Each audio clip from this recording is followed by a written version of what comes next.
tutti, oggi vi andrò a mostrare come creare dei semplici portacandele e piante in cemento.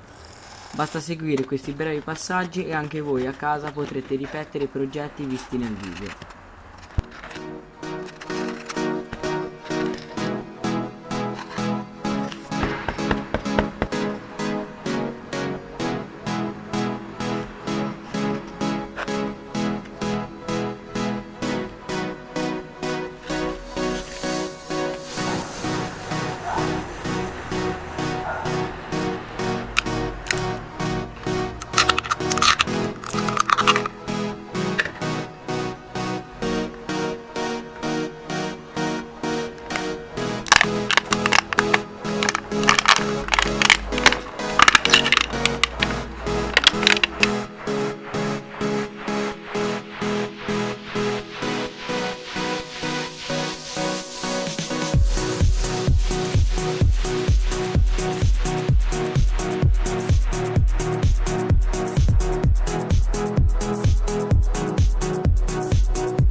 Ragazzi, se il video vi è piaciuto lasciate un bel like e non scordate di iscrivervi per non perdervi nessun tipo di aggiornamento e se volete commentate, che fa sempre piacere.